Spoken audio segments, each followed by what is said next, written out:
Oh wow, we're so cute.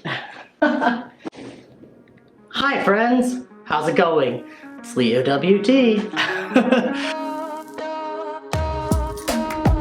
Hi, my name's leowt, and you have found your way to the Conversations podcast. Conversations exist to create spiritually minded conversations about life. We desire to create safe space for dialogue and community.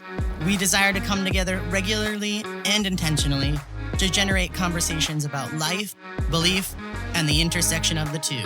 Everyone is welcome. All right, my friends. So it's Mother's Day with leowt. We're here in a different space. My office did not get bigger. I just conveniently had another purple wall to use. But so we're here and we're going to chat for Mother's Day. So first off, I got my mom some special presents for Mother's Day, which we obviously have to share. So do you want to show them your beautiful presents? So my first one is home is where the mom is. And that for us is much truer than you know, because we have moved numerous times. Yes, we have. And sometimes we didn't even have a home to live in. We were living with someone. This is true. Or in a place. Yeah. And so irregardless, if I was there, that was home. My other gift is this. I'm really pumped about this one. My mother's life. And so this is something that I can share memories and things that we've experienced that maybe aren't recalled or don't come to mind right away. Well, I mean, since I'm getting so old, you know what I mean? It's going to be good for my memory. Exactly. However, I'm looking to live till I'm 100. She is. I do tell everyone that. And so I will have a lot of memories to put in this bad boy. It's true. It's true. It's such a funny story because some of you folks who know me know that I've moved a ton in my life. And what's funny, I always tell people this, I'm 32 and I've moved 32 times. But for every time I've moved, my mom has moved another time. So you've moved more than your age. I probably have moved more than my age because my father was a pastor also. So yeah, we moved. It was the norm. It was the norm for us. It was the norm. So, okay. So let's start off with this. I usually have my guests introduce themselves. So can you tell all of the 4 viewers who are watching a little bit about just your childhood, like where you were born, kind of a brief summary of your life, and how you got to where you are right now? I don't understand why she said brief, but actually I do.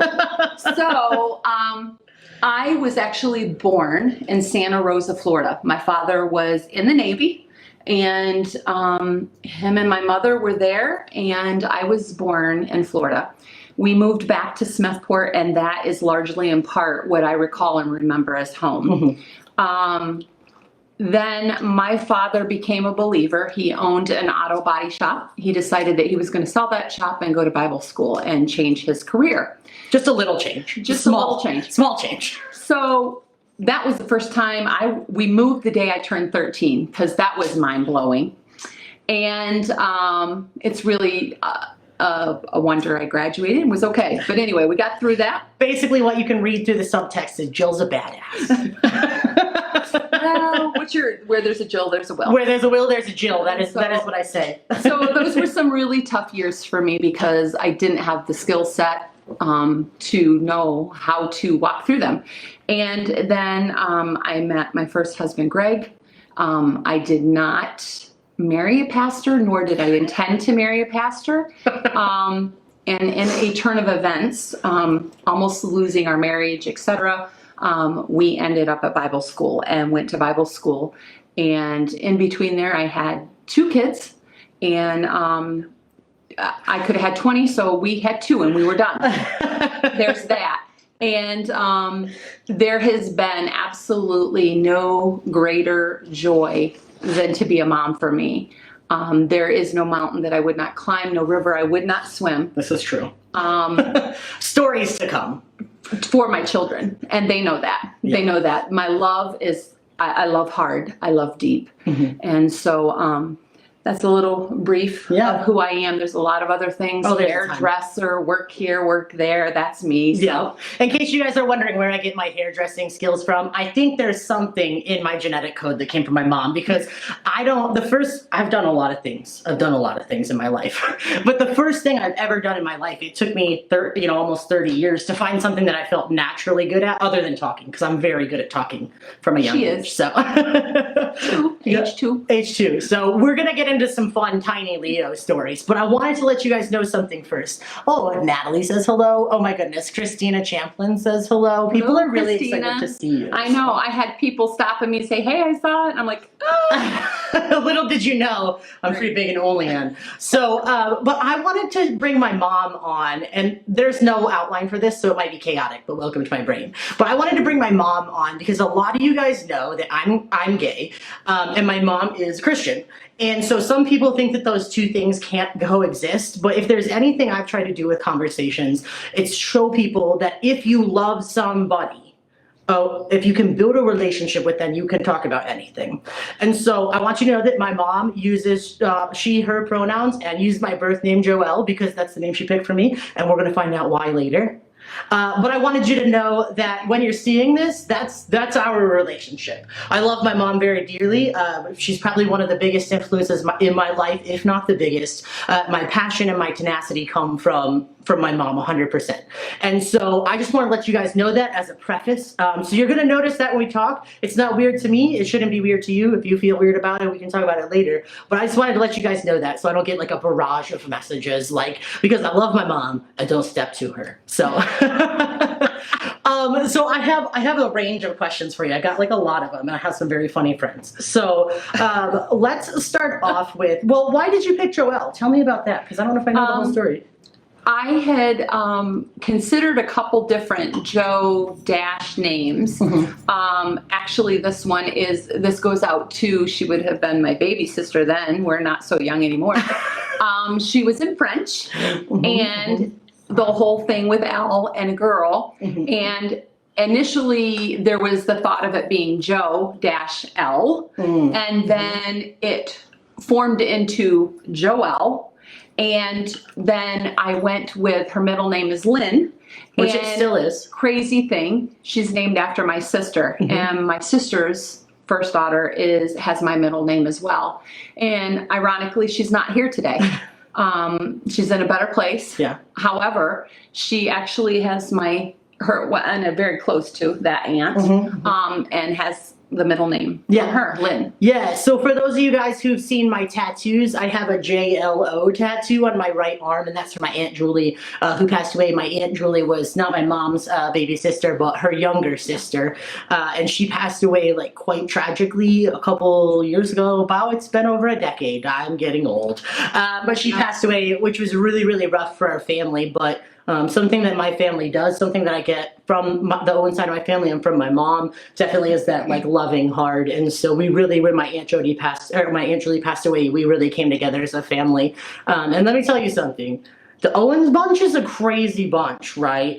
Like, you don't want to piss them off, but I will say this. There's never been a moment when my mom has not come through for me. Ever. And in my Owens and my own side of my family too. Not shitting on the Walters. I'm just talking to my mom here, so save that for Father's Day.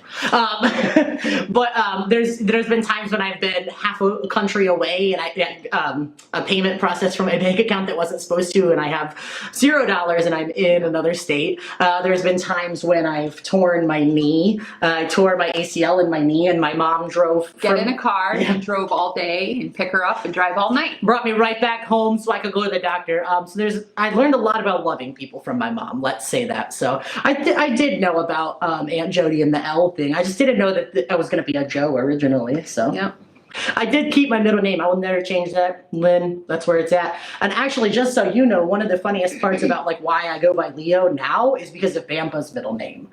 Because Leo is in Vampa's middle name. My mom's dad, who passed away recently, his middle name is Leroy, so my Leo is in there in the middle of it. So so my kids started calling me that, and then you kind of got to go with that, because then it's going to get confusing if we're in Walmart and I'm like, that's not my name, kids. Be like, there's someone else's if they're being bad. We'll just let them go. So all right, so I want to know what was like What was the funniest moment that you had with me as like a little kid slash toddler?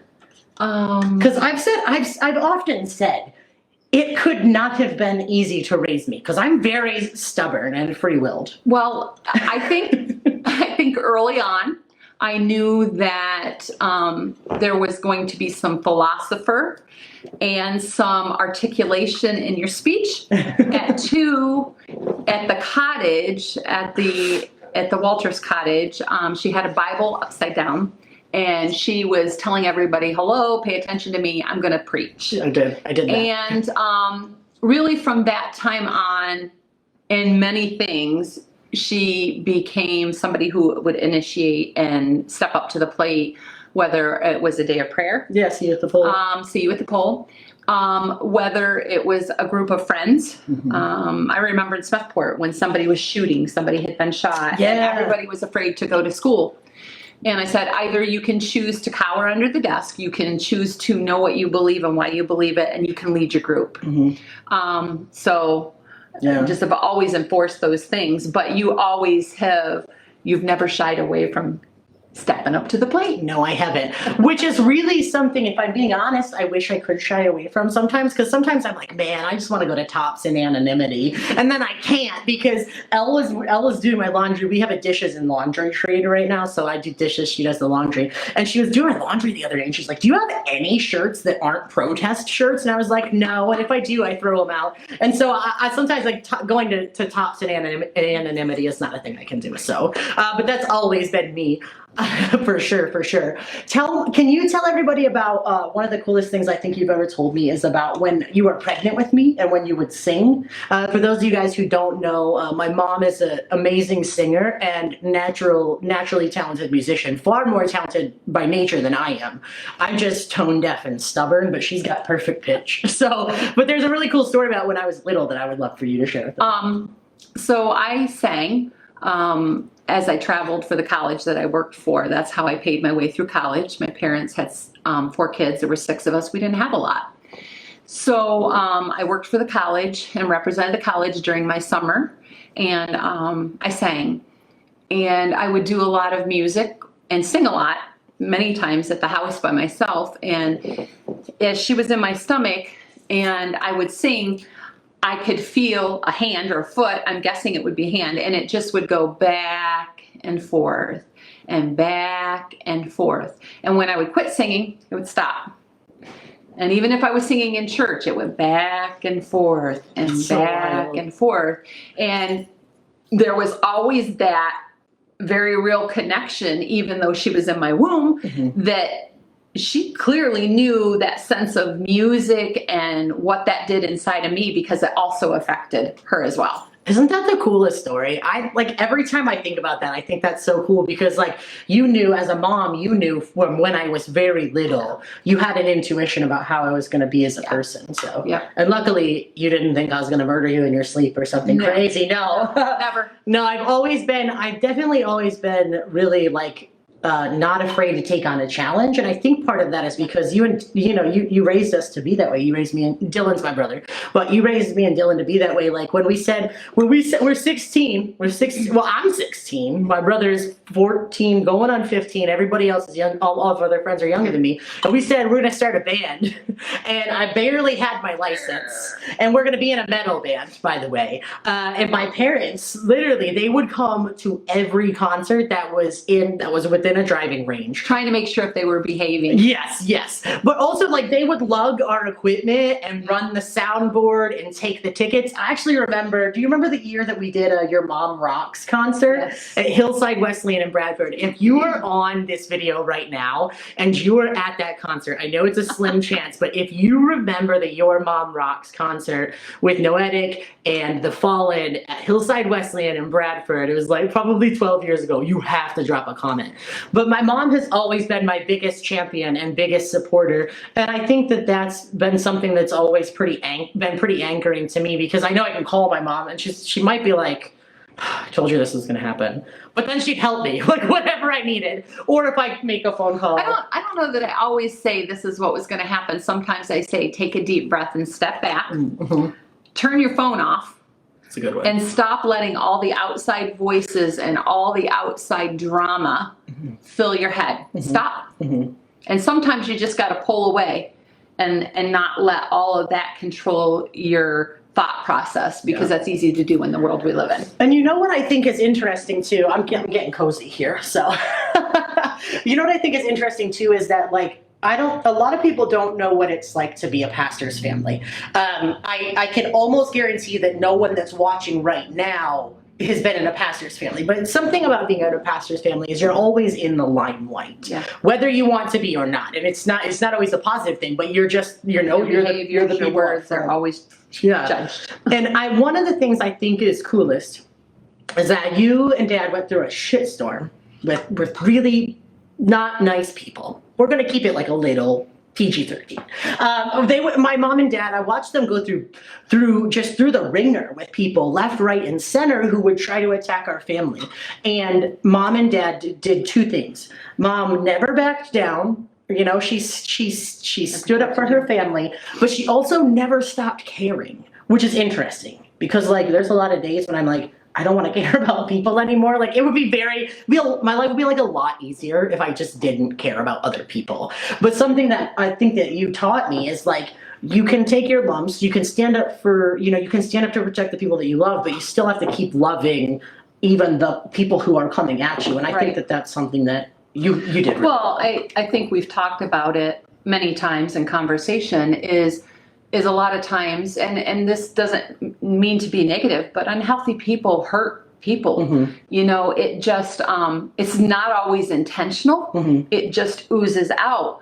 So you've got to get to a place where you don't take that personally and you choose to step back in and love them again, because obviously they're hurting. They need something. You don't always know what it is, but to be there, to care and to have mercy. Yeah. And you know, the thing is like, people don't, like, it's like my mom works in a nonprofit now. I worked in the nonprofit world for a while. People don't come to, nonprofit agencies or come to churches because everything's peachy, right? They come because something's wrong, and you can't judge them because that something is wrong. And also innately, if you love people and if you work with people, it's going to suck sometimes. Yeah. And there's not much you can do about that. You hope that you give them some tool, some skill set that they can draw from in the future and benefit them in a time that they need it. And many times they don't. Many times they fall back into the same hole that they've been at. But I know for me, you don't know what time they fall in that hole is going to be the last time and they choose to make a different change. Or you're able to be there and to be for those people that are left behind. And reassure them that life will go on. Yeah, absolutely. I want to change the topic a little bit. Not really, because it's literally you and me shooting the shit. But tell me about a story that you remember from when I was little that you're like, yep, that would happen to Joelle. Like, that would be like something funny that you just think like sums me up as a child. I know there's like a lot to work with. So. There is a lot, and forgive me because I have a little bit of COVID brain. So I gotta quick think these through, and sometimes it's not always quick. One of the things that comes to mind, we were going to the Walters cabin, and we were on our way there. I think we had stopped and got gas. We were just outside of where the Delta Lake was. And Joelle got juice to drink. However, it said shake well on the bottle, and she proceeded to shake very intently without the lid on. And as we turn around, juice is running down her face.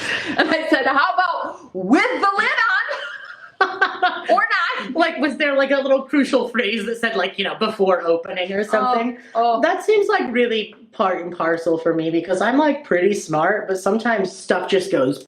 Common sense sometimes is a little, I think of the call I got, and Mom, the guys went to sleep in the back, and I just saw a sign, and I'm pretty sure it said Wexford. Isn't that by Pittsburgh? Why, yes, Yes, it is. Yep, that was the first time I drove on a highway. It was with the guys from the band, and they had all fallen asleep in the back. And I was, just coming back from Erie by way of Pittsburgh, And which doesn't make any sense in case you're wondering. Yeah. So I was like, we were like 3 hours away in this old beat up van. I didn't have a debit card at that point. I had a cell phone. And so my mom's like, I don't know how you got there. I don't know how you're going to get home. Like, figure it out. Always resourceful. There was a friend nearby. Always resourceful. We can never count out being resourceful. Yes. Joelle always had a plan. I do. I taught her to have a plan. If A fails, make sure you have a B and a C. Yeah. And that was money in the glove compartment that I got out when the car was totaled out. Yes. But she always had a plan. Yeah, after the coming home to Bradford from Erie by way of Pittsburgh trip, I did in fact learn to keep some money in the dashboard. Oh, Melody Wiseman says you look good on camera. Well, hey, thanks, Mel. My mom's best friend is watching. If you guys are in the comments, say hi to Melody Wiseman. That's my mom's, from womb to tomb, ride or die bitch. Yeah, life best friend all over the place. Yep. So, it was some common sense stuff really goes over my head. Elle says that all the time. She's like, we compare me to like the human equivalent of a golden retriever. But then again, listen, it's not everybody that learns Hebrew. So there's that. I have no desire to. I mean, truthfully, I didn't, but I see its value now. Right. I still don't see its value. So I'll just keep mopping, cleaning, and doing laundry because I love that best. One of the things I remember from being a kid is just never wanting to go to sleep, ever. Like, I always felt like I was going to miss out on something. And truth be told, I still feel that way. I can be sitting downstairs in my living room and everyone else is in bed and I'm like, I'm gonna miss something if I go to sleep. Did you ever know that I kept a flashlight under my blanket and I would read in bed once you guys shut the light off? Hello. I distinctly remember a time in Pleasantville, would be second grade, because you had RSV. Yeah. And you had been sick in the hospital, and I heard you crying, and I'm thinking, what are you crying about? And I go in, and she's like, I'm afraid of dying. And I go, what? And she had been reading Revelation. I had the book of Revelation. By a flashlight in the bedroom because Joelle is a night owl. And I'm like, who reads Revelation in second grade? Second. I apparently in second grade my interests included soccer and biblical prophecy. Yes. So there's that. You wanted to know the timeline. Yep. That's true. That's really funny. What's one of the things that you value the most about yourself that you worked really hard to pass on to me?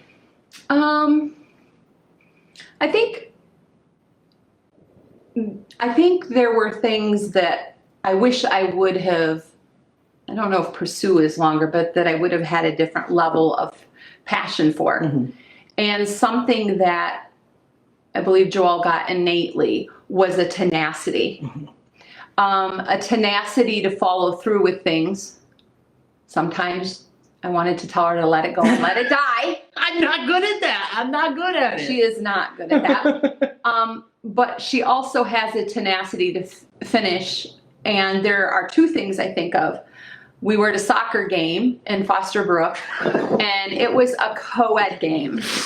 And there was a boy that folded her in half, henceforth her bottom rib being shoved up underneath her ribs. That's the thing. And she came back to the side, and I'd already been warned not to say anything. My mom was the mom that ran onto the field, so I was already told not to go onto the field, and she's like, I'm going back out there, I'm gonna get him. And I said, you might want to calm that down. It's not football, you're not looking to tackle him. And to calm down, but it's the tenacity she was gonna finish. In probably first grade, she played indoor soccer, and God love the poor coach. That kid took more balls to the face. And he looked at her, Jason Shapiro, and said, do you want to come out of the game? I'm fine. I'm fine. I'm not coming out of the game. And if you know Joelle, this is, I'm not going to cry. There aren't going to be any tears. I'm not going to let you see that this is killing me. Yes. I'm going to finish this. Yeah, that's And one of my all-time favorites that really, really demonstrates the tenacity to finish something is they were bobbing for apples. I knew it was going to be this story. And everybody else had moved on, was long gone to other games. And Joelle came with the apple in her hand and showed it to her dad. And I tell you, I bet it had 75 chunks out of it. And she goes, I did it. And she wanted him to know that she accomplished it. That's how her brain works. And you know what my dad did? My dad was being a little punk, and he put ice cubes in the bobbing for apples water. So my face was red. I distinctly remember having like a facial brain a headache. Yeah, but like, gosh darn it, if I didn't get that apple, you know what I'm saying? There's a quote by Will Smith, right? Like getting jiggy with it. I don't know when Will Smith became a bastion of philosophy, but he did. But there's a quote by Will Smith, and I love it. It's come to like symbolize my life, and I think you'll really see a connection here. Will Smith says that if I go into a gym and I get onto a treadmill next to another guy, I can guarantee one of two things is going to happen. One, I'm going to die on this treadmill. Or two, the other person is going to get off first. And so I think maybe, I'm always dreaming up a book to write because that's the thing I've done since I was young. But I think the title of my autobiography could be like, I'm not afraid to die on a treadmill, because that is me. And like, treadmill, you don't even have to be going anywhere to run on a treadmill. Like, I don't even necessarily, I just want to be the best all the time. It's very, very, very draining. Sometimes I try to remind that it's okay to just sit. Yeah. It's okay to be that. still. And then I think maybe I failed as a mom, that I didn't teach them to relax well. And I did, but I don't know. I do distinctly remember you getting up to vacuum during a movie because you couldn't sit still long enough. I don't do movies well. No. My mom is not a movie person. I'm always cleaning, organizing, cleaning. Yeah. You are. You know, it's funny though, talking about strategic thinking, like my brain's literally all over the place. But when you said, how we both always have a plan A, B, and C, I actually took a test in college. It was in my Developing a Woman's Gifting and Calling class with Wanda Walborn. And we did this test called the Strengths Finder 2.0, and it's a personality test. If you guys haven't taken it, please, Strengths Finder, go read it, because what the Strengths Finder does is our human nature is to pick at ourselves for what we're bad at. But what Strengths Finder does is it tells you what you're good at and tells you how to be the best at that. Yeah. And so one of my top 5 is strategic. And I think I see that in you too, for sure, because as soon as something happens, like in our family or something, even you're like, this is the plan. I'm doing this. I'm going here. I got this backup. I purchased a jet. We're on the way. Like, my mom has that strategic thinking down. And so I think that whether be it through nature or nurture, like I definitely get that from you. I think the tenacity and the strategic nature, you got to give yourself some credit for it. Okay. Well, I think sometimes, like, everybody said, well, you're so black and white. Mm-hmm. I'm very black and very white in my decision making. I don't wait always for someone else to step up and do it. I'll just do it. I'll figure out how to make it happen. Yeah. But I think that's because of some of the situations, my sister being killed in a car accident. Mm-hmm. I thought that would be enough. And then I was diagnosed with cancer, and I thought that would be enough. And then I went through a divorce, and I thought that would be enough. Then my dad became sick, I think I'm wired to handle those situations here and make a plan. That's how that's why I'm wired who I am. And I think that's when I function the best. It is. Function the best in crisis. That's not good, because that is, my brother who's a counselor would say, it's not good to live in crisis all the time. The counselor schmounselor, right. Uncle Jim with your psychological babble. Have you guys ever, if you've watched this, drop a comment here in the comment bar, but have you guys ever, drop a comment if you've watched Grey's Anatomy? Because there's a really cool quote on Grey's Anatomy that makes me think of you. It's when I'm going to show like off a little bit of nerdery here, but if you guys all remember Calzona, you know, Cali in Arizona, and one, I can't remember which one it is, the white girl is talking to the brown girl's dad, and she's explaining why she loves his daughter, and she gives a whole speech about how there's people, when a storm hits, they run under deck and they panic and they hide. And then there's people that jump up and they take control. And what she's saying in the context of the show is she loves her girlfriend because she's a good person in a storm. And I think that's true of you. I think that all the time. Like, my mom is a good man in a storm. You know what I mean? Like, if there's a storm, right? Which I don't want anymore. I've had enough of recently. She says that, but she'll jump in and help you. I will. She's a sucker like that. I am also a sucker like that. This is why I understand it. So what's something that you learned from your mom that you think everybody in the world should know? I'm making these up off the top of my head. I think what I have learned from my mom, ironically enough, was in this morning's sermon. First being love. But in order to love, you have got to have mercy. Mm-hmm. And having watched my mother as I was growing up and seeing maybe well-meaning, sometimes not well-meaning individuals, how they treated her, mm-hmm. and her to hold her head high and stand beside my father, mm-hmm. as a woman of honor, mm-hmm. and go home and quietly behind the doors of her bedroom, the tears would flood down her mm-hmm. face. Mm-hmm. My mom is, I always say she deserves sainthood. She does. She really does. This is a woman that, if I'm ever like her, I'm a rough version of her. But she's merciful. Mm-hmm. She's gracious. Mm-hmm. And I think maybe some of that is maturity when you hit this point in life, mm-hmm. is when you can afford people that, mm-hmm. and you no longer have to, I had my rough days. I could verbally put you to a wall. Boom, boom, boom, boom, boom, boom, boom. Feels tough. And I've learned that I need to hold that and have mercy, mm-hmm. and love. Mm-hmm. And sometimes we get caught up in life that it's about a lot of other things. It's about the paycheck. It's about this. It's about that. But if we can afford to give that to people, mm-hmm. irregardless of if they deserve it, mm-hmm. you will find that will come back into your life a million times over. Yeah. And just to love people for who they are, where they're at. Yeah. Why there might be things that I think need to change, mm-hmm. or shift or whatever. We don't know what God's doing in the background. Right. Yeah. We don't know the heart issues. Yep. Exactly. So just love people. Yeah. Absolutely. That's really the heart of it, and not like a cheap loving people. Right. I think that's something. Now, I promised my mom I wouldn't throw under the bus, so I'm not going to throw under the bus. But I think that's something that I've learned, like, through us navigating our relationship together, because, like, you love me, right? And I understand, you know, at this point in my life, that you've never done anything like for me or towards me or anything that wasn't out of a place of just really, really loving me. Right. And I think that sometimes, like, as we get older, right? Because, like, I'm old now. I have 5 kids. She is. It's true. It's a thing. Like, sometimes I message my mom and I'm like, you've got to be really old if your kid is, like, in their 30s.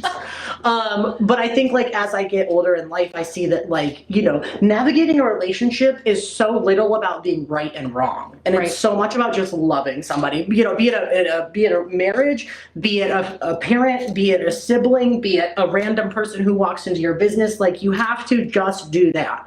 And sometimes people say love and they mean it in the most backhanded way. Right. And that, like, really bothers me. But I think if you can figure out how to live in that tension of, it's not really a tension. Like, we just love each other. Right. It's not. When you can let go of the need to be the person that's always right. Mm-hmm. And I guess that's the nicest way I can say it. Yeah. In all that's going in our world right now, period. Mm-hmm. When you can let go of that, mm-hmm. and just embrace somebody, that may be completely broken at the very core of them, and you don't know it. Yeah. Because I was thinking about this today coming on, and I was thinking about this whole thing with love and mercy. We all have baggage. We all have baggage. I have baggage. It doesn't matter how well I am put together. Now, grant you, my baggage will look a little different than yours because my suitcase will have very folded, very neat piles, and my stuff will be articulate in how I place it in my suitcase. And there might be somebody else whose suitcase has stuff hanging out and they're walking up. It doesn't mean it's any different than mine. Mine just looks different. Right. But can you afford that person love and mercy? Yeah. I think that's at the heart of so many like belief systems, and it's also at the heart of so many big historical moments. Yeah. Like I'm a nerd. Right. And so one thing I like to do is kind of study people who have been like leaders in uniting like disparate populations. Right. So if you think about like apartheid in South Africa, if you think about the Northern or the Irish Catholic divide in Ireland, if you talk about Israel and Palestine, like if you talk about those things, I like to study what people did that worked. Right. Like Desmond Tutu is one of my favorite like people to read. He's an archbishop. I want to say he's an Episcopalian. I might be wrong. But he did this thing called the Truth and Reconciliation Committee where he brought people together and they just talked about who they were. And like that ended up being a part of how apartheid was ended, being a part of how, these other conflicts were ended. And I think that really, just like you said, you've got to give up the desire and the drive to be right. I gotta be right. You know what I mean? Because there's so much work you can do and so many things you can talk about, so many lives to be lived while not having to agree on A, B, or C. But like, are you walking the walk? Are you talking the talk? Like, how are you doing that? And how are you pushing that forward in the world? If there's one moment that you can think of, now this just triggered a thought in my brain. I'm a parent now. We have 5 kids. I got 1 left at home. The other 4 we murdered. No, I'm just kidding. One's out of the country. She's about to come back, thank goodness. One's at college. 2 are doing their studies, almost out of high school. And then we got our little one who's 12, who's actually just a man-sized baby.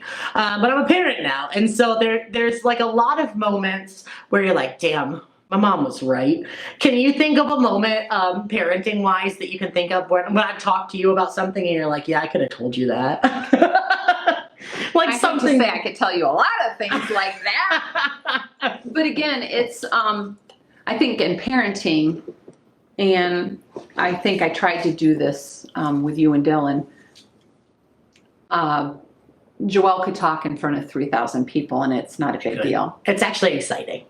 Dylan really struggled with that and feeling like he was somehow not good enough or maybe something was wrong because he couldn't do that. So I purchased a book, Kevin Lehman, about birth order and how kids are wired. And it's crazy because kids are wired. Firstborn, middle child, youngest. There's a whole, you read it and it's like, whoa, did he write this book about me? Yeah. So I went through this book with my kids because Dylan was really struggling. And I drove Dylan from Corryville, PA to Cuba once a week for about, I think it was 8 weeks for an art class. This child is a phenomenal artist. An amazing artist. It's a natural gift, natural talent, just oozes out of him. Yeah. And he went to this class with like 60, 70-year-olds. Yeah, like old retiree women. They loved when Dylan was coming to class. Yep. He learned it was okay to be who he was. And so we're all wired very differently. Yeah. Something I've often said to Joelle, I bought her storage container after storage container after storage container in hopes that she could organize stuff. That is not how her brain works. And I said, just please make enough money that you can pay someone to do that for you. Yep. I'm an organizer. Not me. I can show her that skill set. And I can, and she's probably used it to some extent. I have a lot of storage containers. But you can't make someone into something that they aren't wired to be. And that's okay. Yeah. I came to a place where I realized success is not contingent on what that looks like in their life. You know, if they're meeting all the things. Yeah. It's contingent on a relationship. Yeah. A relationship that we've worked over the years. She's okay that I call her Joelle. She doesn't hate me for it. She doesn't try to persuade me to that point. Listen, if there's no persuading Jill, just okay. In case you're wondering, it's a lost cause. but if you're trying, but you know, if we force everybody one direction or the other, then we lose individuality. We lose who we are. Yeah. And then, I'm sorry, it'd be pretty boring if we were all Jills. There would be no mess to clean up. I'm just saying. We also wouldn't watch movies, though. Right. That's You're right. So and that bummer. Yeah, you know, another thing that's cool, and it's totally, it's like a trending topic right now, is the topic of gender roles. Because like a lot of times in society, there's very much like women do this and men do this. But something that I think was really cool, that I think I learned from you is like my mom always did the lawn work and my dad always did the cooking.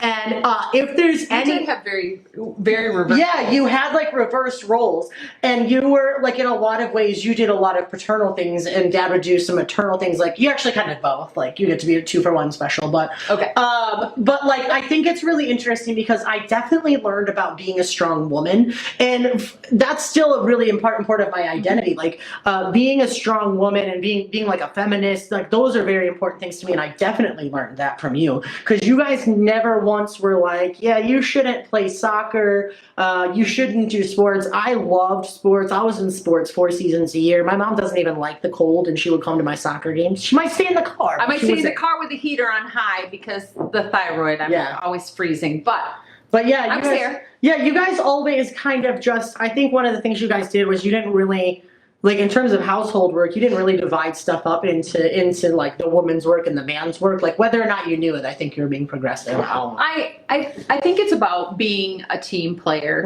It's being able to pick up what the other person can't.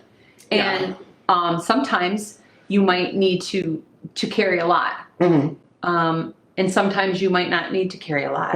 It depends on the circumstances. It depends where you're at in life. And I think we go through so many seasons in and out of seasons of our life that, you know, when I went through cancer, I could not have done what I did had Joelle and Dylan not been there. Many times, maybe to my dismay, no, totally trusted. But she would take the bank card and she would buy groceries on her way home from Pitt. I was too sick. I was just getting through one more day trying to get a shower and scrub my head. She said she was too sick, but I would come home and my mom she had her throat, like she had her whole thyroid taken out, right? So her whole throat was cut, all the muscles were cut, everything was cut. My mom's recovering. We're not sure if she's cancer free, whatever, but she's just recovering. It's me. My dad drives truck over the road, so it's me and my mom, my little brother. And I would come home and I would see that the whole living room had been rearranged. And I was like, how did this happen? And she's like, well, I just sat on my butt and I pushed with my legs. I was like, Mom, that's not advisable. That's not what the doctor said to do.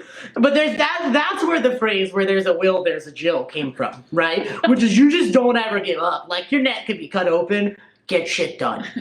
I don't know. I think you got to give yourself some credibility there. So, man, there's so many funny things we could talk about. Oh, so many funny things. You know what's really funny is I distinctly remember you also like debating you guys to go to bed and stuff. Like I shouldn't need to go to bed right now because this, that, or the other. I need one more drink of water. If I don't have a drink of water, I'm going to have to wake you up in the middle of the night because I'm going to be very thirsty. Get to bed now. You know, like now. there is some downsides to your 4th grader taking a seminar in logic. Like I don't know, I was reading Revelations in 2nd grade. Or reading a book in 6th grade on time management and how much time you're wasting at school, X point hours, whatever. Yeah, I did not have a normal child. It was 2.8 hours a day I was wasting at school, I remember. And that book laid the framework for me to graduate early because I went into the office and I said, I'm wasting 2.8 hours a day, walking to classes, taking unnecessary study halls. Somebody help me.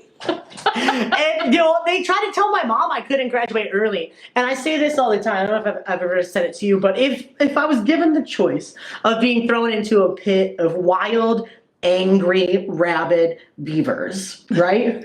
Or opposing you, I would hands down choose the wild, angry, rabid beavers.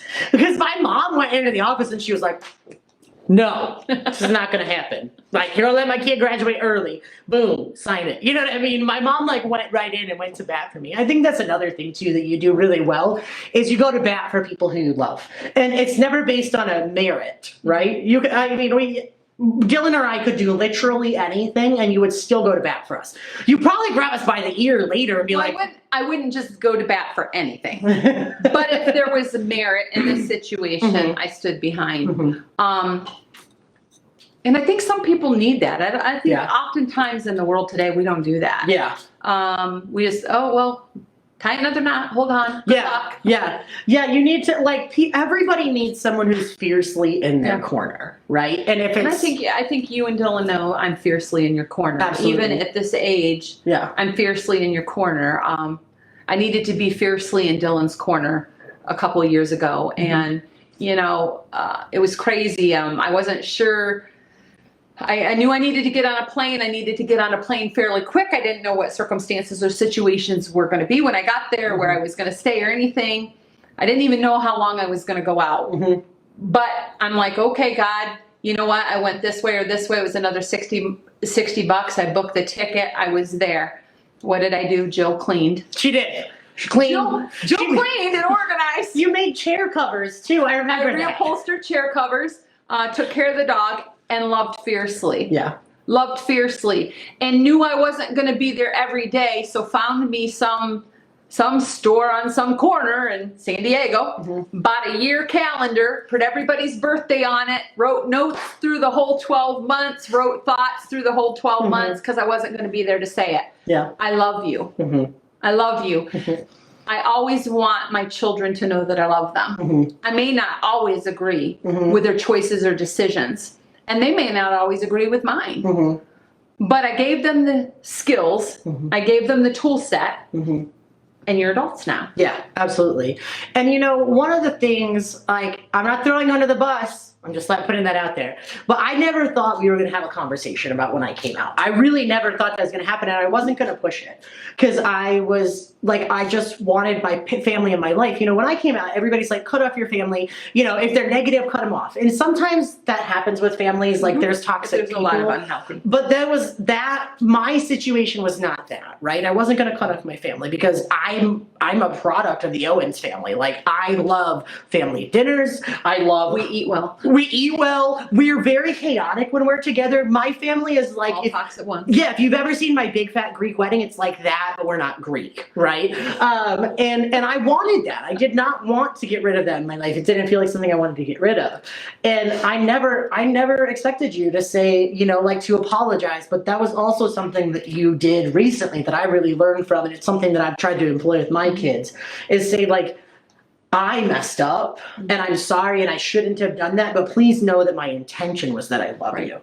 And I think that was a really big moment. And that was a defining moment in my life for me, because I was like, yeah, you know what? My mom loves me. Cool. And it's so funny that we need that as we go on, right? I'm a grown-ass adult. I pay my taxes. You still need your mom. You still, there's something to be said there to be able to know, and that was really important to me. So I want to thank you for that publicly. I told you I was going to put you on the spot about it, but I want to thank you.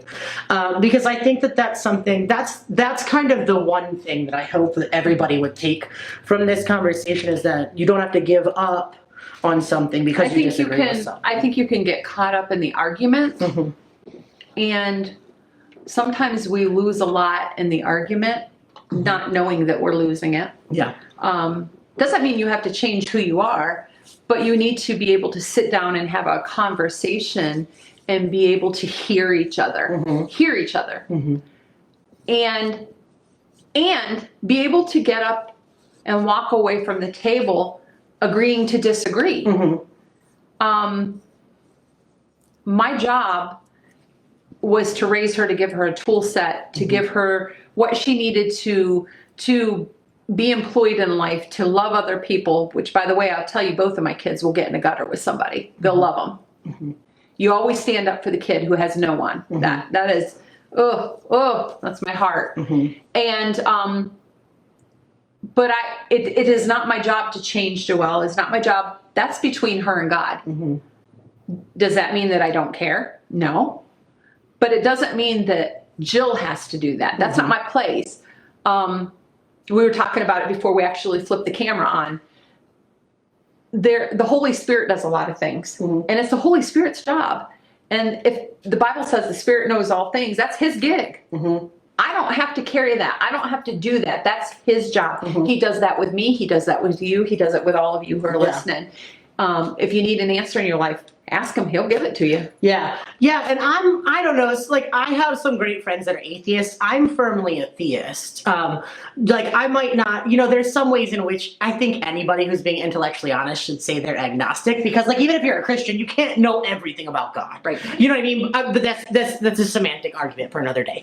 But I think there is some merit We to... don't do arguments. We don't do arguments. No. There's a lot of merit, too, to realizing that there is, like, the Spirit is working in all of us in some way, right? And by whatever name, like a rose by any other name, right? But the Spirit is working in all of us in some way, and you've got to at some point trust that people are going to either get their shit together or they're going to fall off. But it's not your responsibility. Right. You can love them, but it's not your responsibility. That's really hard too, because there's a streak of codependency in our family. I think we can talk about this, right? Where you feel like you are responsible for someone's actions. But that's something I had to learn, especially I went through a divorce. I was married to an alcoholic. Sure wish I knew more about alcoholism before I got married. But I did learn a lot about my own tendencies to try to just save someone. That was another situation that I had to go and help. Yes. My mom was a gangster. I'm just saying. Pack a house, move a house in a day. There you go. A day, it was an hour. My marriage was ending. I found out that my spouse of 6 months was cheating on me, and my mom and dad showed up with a van. They didn't even like each other at that moment. They're having a bad day. My dad was like, all right, and my mom's like, get in the car, Greg. And they came over, and in an hour they had all my stuff moved out, and they got the dogs, and they got me, and they took me back, and it's like 0 questions asked, because at some point, like, that's your kid. And I'll never forget, you and Dad looked at me and you're like, no matter who you loved, no matter if it was a man or a woman, someone hurt my baby girl, and I'm pissed. Like, I remember that exact conversation. And my parents came, and they got me, and my mom helped me get into counseling, and I stayed with them for a while till I got back on my feet. But I don't know. You're never too old to meet your mom, right? Yep. I've gotten calls to come to the ER. I've gotten calls to you name it. Yeah. You do what you got to do, and if there needs to be a little prodding to get staff moving, maybe. I'm just saying, my mom's really good at getting people to do their job. I do try to do it in the most gracious way. She does. But, you can say, well, I didn't have this in my life. I didn't have that in my life. There were a lot of, I would say there's a lot of negative things, but at the same time, we chose to count it all joy. Yeah. Like the Bible says. Yeah, that's not what I remember. Like, we went through some shit. We chose to, wherever we went, to find the positive in it, chose to find the people that we were there to help, chose to make the good memories of it versus, being the negative, and it was just all not worth that kind of thing. Yeah. Does it affect you? Sure. We all go places and visit places based on food, because we might have an unhealthy food obsession. We do. That's why I have hits. We eat when we're stressed. But,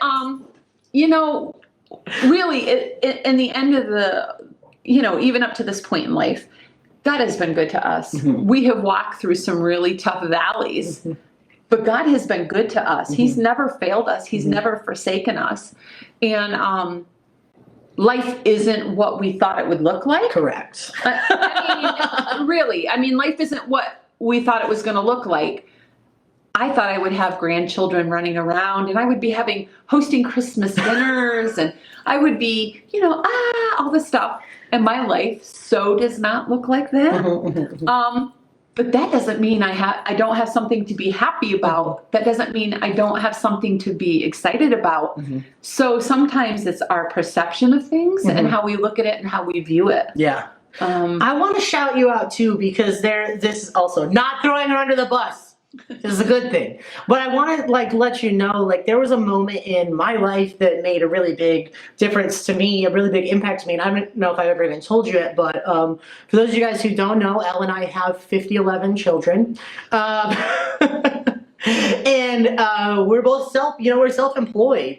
And there was a year where it was particularly hard for us to pull off Christmas.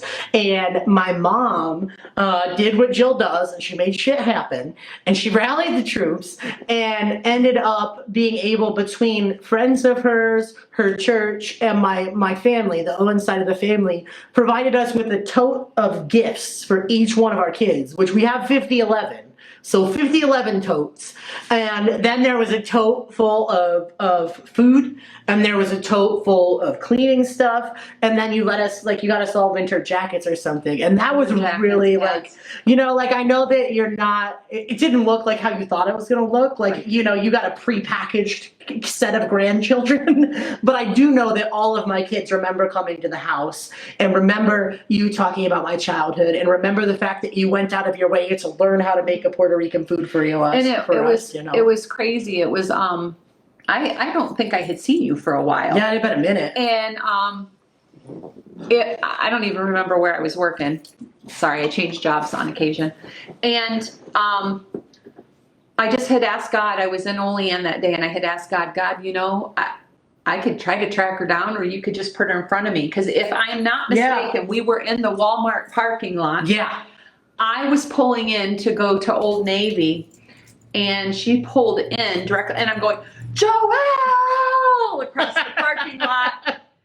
And she comes over to give me a hug, and we're talking. I might have even given you a part of it, half of a sandwich. Yes. You were you were really tight at that. My mom always gives me food, which is a pro tip for moms out there. Always give your kids food, no matter how old they are. It never falls on deaf ears.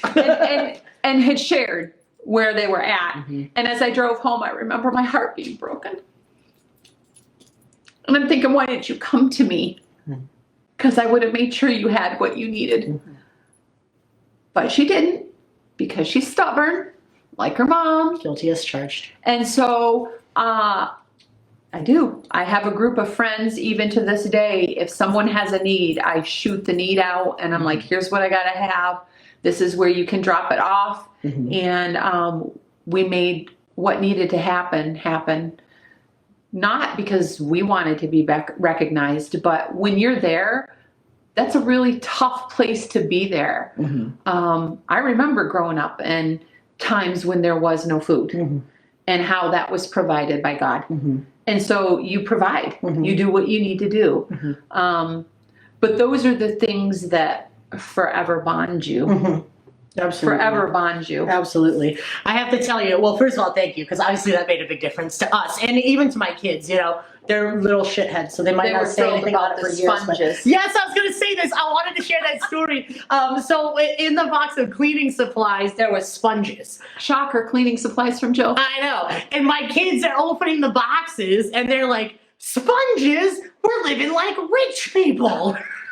And it was just that animated too. They were so stoked about the sponges, but that made a huge difference to me. And I think that just goes to show. I also have to note that was my whole family too. Yeah. My mom was like, "You will do this." But grandma, great grandma, aunts, uncles, friends of hers, her church, showed up for my family, and that was wildly important to me too. You know what I mean? Because that's. I was raised in a house where we did that, right? And then, I was worried I wasn't going to have that relationship with my family. And that was a couple of years ago. We weren't talking as much at that point. You know what I mean? And you literally pulled off Christmas for my family, which was crazy because 11 kids and sponges. It's a lot. But I was so grateful for that. And I don't... being a step parent is a different thing. I wasn't there for their births. I wish more than anything I could be back there for their births, but I would have been in high school, so that would be weird. But I wish more than anything that I could have been there for their births. But I just hope that in some way I impart something that you gave me to my kids. And I try, like, I can see different things in all of them. The different things that I can do with all of them, where I can try to show them something that you showed me. And I only hope I can be half as good of a parent as you were. I'm teetering on like an 8th or a 16th right now, but oh, just ask my kids. Actually, fun fact, all of my kids have compared me to Hitler at one point or another. 4 out of the 5 have recanted, so that's a good odds, right? Really, there's a big thing that happens between like 10 and 14 where it's just awful. I wish we could send them away for that period, but then they start to become human again, and that's really, really cool. They realize the sacrifices. Yeah. Now my daughter, who, if she watches this, she might punch me for saying this, but my daughter, who lives like halfway across the world, like, she'll call us, it'll be 3 a.m. her time, and she'll call us just to talk. And you really, she wanted to go out and see the world, and now she wants to buy the house next door to us, so. I don't want to live in Bradford or Olean. I need to go somewhere big. I came back. I came back. Not quite as bad as you thought. Yeah, what's funny is I graduated from high school early, and something in me knew that for as mature as I wasn't ready to leave my family. And so I graduated early to stay, and I went a year at Pitt, and then I went to Nyack, and then I came back because it was too far, and then I went back to Nyack, and then I was going to live in the city, and then I came back because it was too far, and now I'm still here in Olean. But moral of the story is I love my mom. She lives close by, so. Yep. I have no idea how long it's been going on, but it seems like it's about the right time. So, it's an hour. Wow, it's like. So I just want to. I'll just do what I want to do now. Yeah, no, I was gonna say whatever you want to say. The floor is yours. So I know I have glasses, and even with glasses, I could not tell who was giving comments. I apologize. I got 2 inches. I saw lots of comments. I'll go back and watch it again. But I know a lot of you, some people just tend to, okay, if this is her choice, then I'm not going to have anything to do with it. They're like, blah, blah, blah, and just, as hard as that is, I refuse to do that. And I'm not going to lie. And the struggle's been real. Yeah. I mean, we've talked about the struggle. Yeah, absolutely. But at the end of the day, I love her. I have been to the Dominican with some of y'all. I have been to Edinburgh on a campus. I have been to concerts. Some of you have been in my home. It was nothing to have a house full of kids. All the time. Whoosh, all the time. All the time. But I loved it because I knew where y'all were, and y'all were safe, and you had food to eat. So there's that. I wouldn't change that for anything in the world. So I just want to give a shout out. I was thinking about memories. And as I was thinking about the memories, the group of girls that I went with to Dominican. Yeah. And in my Bible, I still have a note. She's a state trooper now. Oh, yeah. Sarah Bartbart. Sarah, I'm tagging you in this. I so remember you. Oh, girl, you made me laugh. Anyway, I still have the note you wrote to Mom from the group in my Bible today. And I think of you often. And you're probably thinking, that woman's went on and lived her life. I have thought a lot of you, all of you, at different times. Meg, there's many of you that I have crossed paths with. And know that there hasn't been a day that's passed that I have not thought of you all. And or at some time prayed a lot for you. That's just how Jill is. That is how Jill is. Girls from Nyack, Mel Williamson. I just reconnected with her recently. She's doing great. All kinds of people that have crossed my path. And something that I want to say to you is, I know life throws some real tough curveballs. I've been there. Listen, my husband that I'm married to now went through COVID in December. As we were going through COVID, at the end of February, I'm sitting in my living room and I hear water. We had major ice damage to our house. Well, I could have fallen apart. I could have just really lost it because honestly, I was pretty well spent. God has blessed me with a new house that I'm not paying for. The whole inside, outside is going to be redone. Thank you, Jesus. Life isn't always what you think it's going to look like. But I want to remind you today, as a mom, that you can have hope. You can have hope and find that person that loves you, find that person that's willing to have mercy, and to just stand in your corner. And if it's why you cry, you cry. If it's for answers and wisdom, it's answers and wisdoms. If it's to have a good laugh till you cry, had some of those. Find that person. But at the end of the day, you can find that hope in Christ. And I know this too. Life's short. We're not guaranteed tomorrow. So don't alienate people because you think maybe they don't agree with you or they're not doing the right thing. Make amends in that relationship because you don't know. You never know. You don't know. And something that I've learned at this point in my life is don't live life with regrets. Just don't. Yeah. When my father became ill, I walked away from a job, never looked back twice, told him I'd stay with him until he took his last breath. And I did. She did, yeah. And I have no regrets. And I have that relationship to look back and say, you know what? He was an amazing father. So I don't know. Maybe you need to reach out to Joelle, to me. I don't know. I was just gonna say, this is the point. The mom. This is the point of the show where I always say, drop your contact information, but my mom doesn't like technology. So if you need to talk to the Jill, you send me a message. I'll pass it on in a smoke signal. And there still is a lot of you that I do keep in contact with that you do hit me up on Facebook or Messenger that I'm there. Listen, life is tough right now. We've been through a year of really intense stress. Yeah. On top of illness, and it has changed life as we know it. Absolutely. And you can live in complete and utter fear, or you can live life. I've chose to live life. That doesn't mean that I didn't have to face potentially death. Yeah. And that Brady could have died. But we're all headed there at some point. Yeah. And so I just want you to know there's hope. There's hope. And while it seems like some people might not have love and mercy, I got love and mercy. Yeah. I give love and mercy every day where I work. I might not agree with the choices they've made, but to me, there's no human that doesn't deserve some level of basic decency. Yep.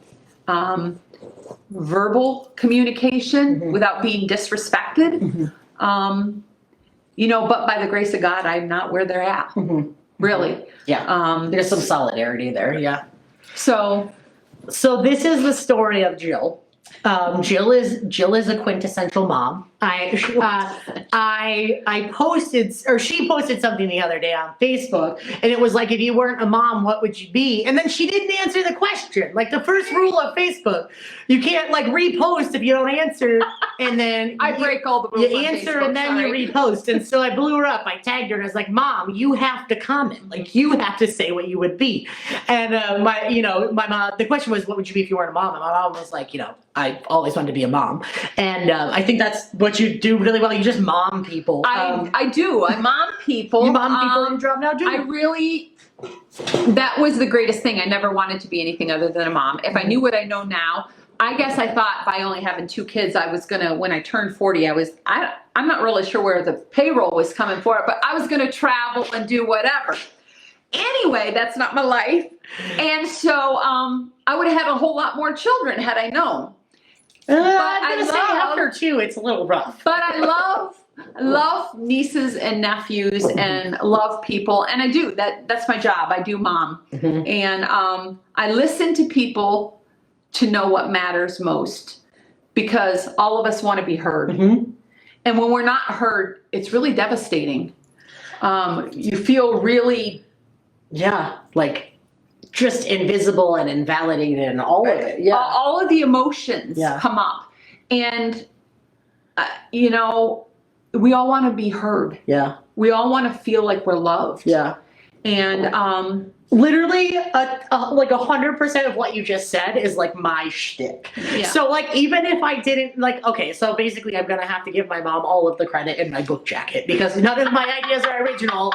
And they all came from my mom, whether they were stated or implicit. Apparently, none of my thoughts are original.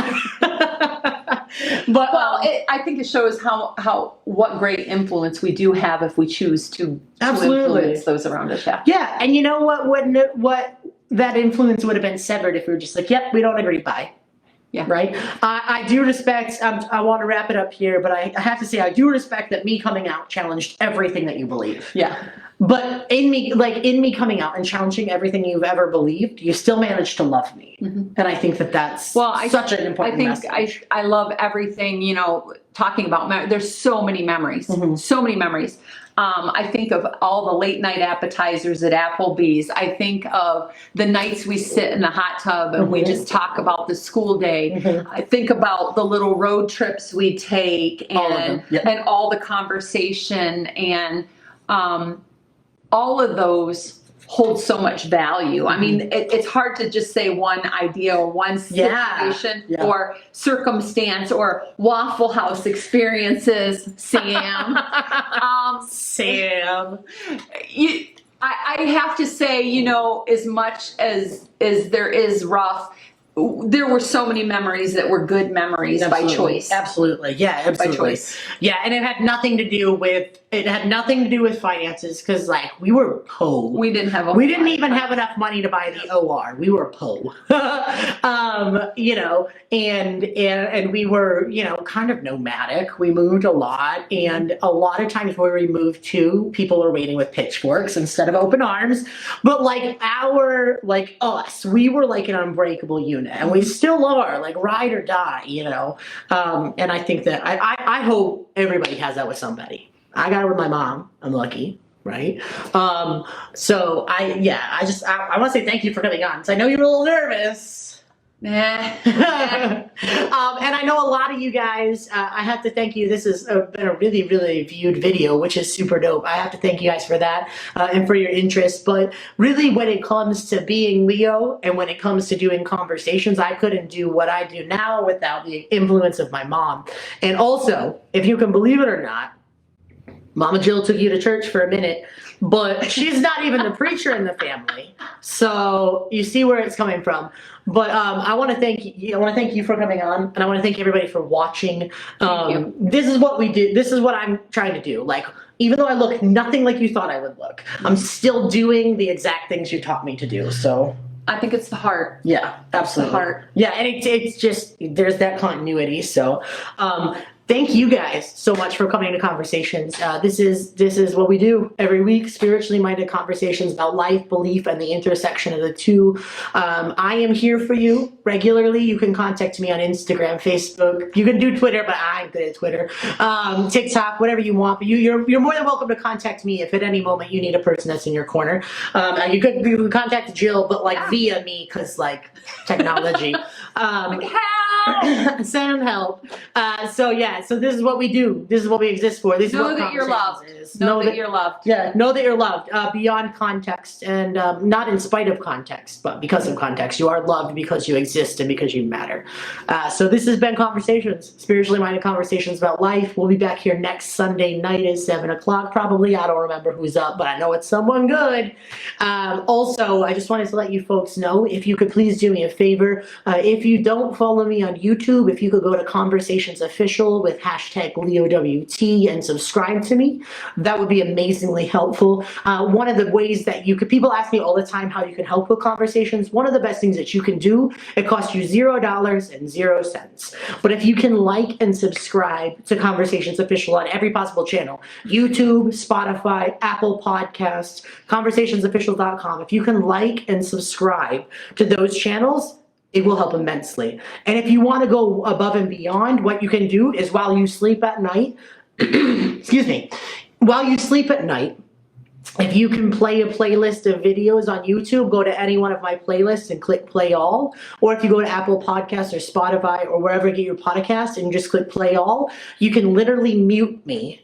But if you let those videos and podcasts play, that will build up my analytics, which will increase my reach. And what matters there is that a lot of people need to hear what we're talking about, and we got to get the message out. So the way to do that is to play the social media game and to build the analytics. So social media, If you want to help, that's the best way to help, $0.00. This has been Conversations. This is the Jill. I'm the Leo. We'll see you later. Have a good night, everybody. Bye. This has been the Conversations Podcast. Thank you so much for joining. If you have any questions or comments, or just want to get involved, feel free to join the conversation on social media. You can find us at Conversations Official on Facebook, Instagram, and YouTube. And please don't forget to rate, follow, and share this podcast. We're available on Anchor, Spotify, or wherever you get your podcasts. Thank you so much for joining the conversation.